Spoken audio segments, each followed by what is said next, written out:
Good Erev Shabbos. This week's Parshas Noach. Parshas Noach deals, of course, with the Mabul. In the story of the Mabul, of course, the world is destroyed. The people of the world are all killed, except for Noach and his family and the animals, of course, that are saved. And after the Mabul, the Rabbeinu Shalom shows Noach a rainbow, as the pasuk says, "Vaysa keshes be'anon," and he shows him a rainbow.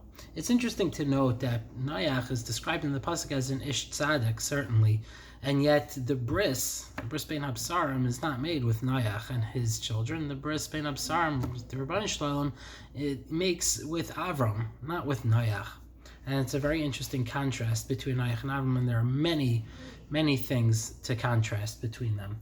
One of them is the fact that when Rabbeinu Shalom when Hashem approached Avram and told him the news that he's going to destroy Sodom, Avram pleads and begs and bargains with the Rabbeinu Shalom to not destroy Sodom. Ulai yesh chamishim, maybe there'll be 50 people, maybe there'll be 10 people. If there's 10 people, do you think that you could save Sodom, this one city? Unbelievable how Avram Avinu davened for the Rishayim of Sodom.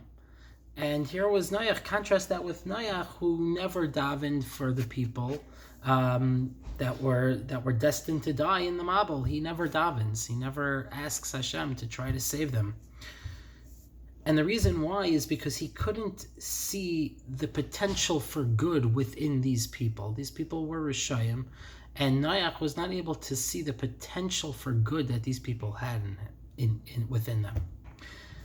And that's why Hashem shows Noach the rainbow. Zok Reb Soloveitchik. Reb Soloveitchik says, why?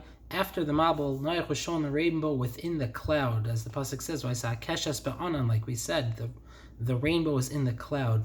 And that's to demonstrate that even though it may appear that there are certain people who have no potential for good, it's not true. You see someone, you think that they have no potential for good, you're wrong. It's not true. Even a dark cloud has the potential to be a beautiful rainbow. And that's the lesson that Hashem was showing Noach after the Mabul. You didn't even try to daven. You didn't even try to ask because you couldn't perceive. You couldn't see that there's potential in evil people. Even evil people, there's potential for good. And that's why Hashem shows him the rainbow, to show him, look, even in this dark cloud, there's a rainbow that could come out of it, potentially. It doesn't always, but it could potentially. And that is such a great lesson, I think, to keep in mind as we go into Shabbos. And let's always try to keep in mind that even if there's a dark cloud, anything that's going on in your life, maybe that's a dark cloud around you, there's potential for a rainbow in there. Don't give up. Have a good Shabbos.